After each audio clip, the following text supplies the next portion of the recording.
शरद पवारांच्या पक्षाची यादी 2 दिवसात जाहीर होणार आहे। बारामती, शिरूर, सातारा, रावेर, वर्ध्याचे उमेदवार ठरलेले आहेत। पहिल्या यादीत 5 लोकसभा उमेदवारांची नावे जाहीर केली जाणार आहेत। बारामतीतून सुप्रिया सुळेंचं नाव जाहीर झालेलं आहे, मात्र यादीत ते नाव टाकलं जाईल। तर शिरूरमधून कोल्हे लढणार आहेत। आता वर्ध्यातून अनिल देशमुख यांच्या नावाची चर्चा आहे। त्यामुळे अधिकृतपणे 5 जागांवरील राष्ट्रवादी शरदचंद्र पवार पक्षाचे उमेदवार कोण असतील हे 2 दिवसात स्पष्ट होईल।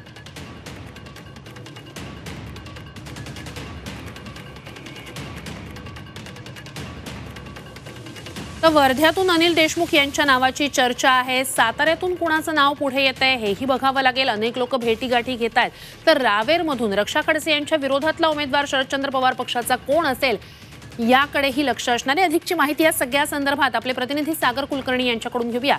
सागर, कोणती ती नावं असू शकतात? 5 त्यातली 2 तर नावं समोर आलेली आहेत। उर्वरित जागांवरची नेमकी काय चर्चा आहे? अमृत नोनी आर्थो प्लस ये एक प्रूवन फॉर्मूला है। इसमें मौजूद नोनी फल के गुण और आयुर्वेदिक जड़ी बूटियां शरीर को जरूरी पोषक तत्व देने के साथ साथ हड्डियों और जोड़ों के घिसने, उनमें होने वाले सूजन और दर्द को रोकने में मदद करता है। दर्द मुक्त जीवन के लिए अमृत नोनी आर्थो प्लस। राष्ट्रवादी शरदचंद्र पवार पक्षाकडून चेहऱ्यांची रावेर आणि वर्धा या 2 ठिकाणावरून नवीन नावे समोर येत आहेत। सातारा इथून श्रीनिवास पाटील यांचं नाव परत एकदा येईल असं म्हटलं जातं, पण बाळासाहेब पाटील यांना देखील कदाचित उमेदवारी देण्याची शक्यता नाकारता येत नाही, कारण श्रीनिवास पाटील यांचं वयोमान पाहता त्यांना उमेदवारी देऊ नये असा एक मतप्रवाह आहे।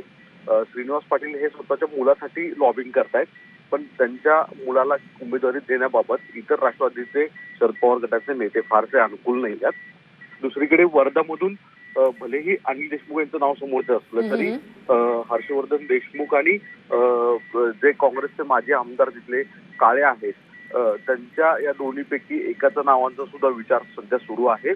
पुढील 2 दिवसामध्ये आपल्यास माहित आहे की बारामती, शिरूर इथले उमेदवार हे स्पष्ट आहेत, पण प्रश्न उपस्थित राहत होतो रावेर रक्षा खडसे यांच्या विरोधात एकनाथ खडसे उमेदवारी लढवणार नाही हे स्वतः त्यांनी आता जाहीर केलेलं आहे। यामुळे शरद पवार गटाकडे एक प्रश्नचिन्ह उपस्थित आहे की आता नेमका उमेदवार इथे कोण द्यायचा।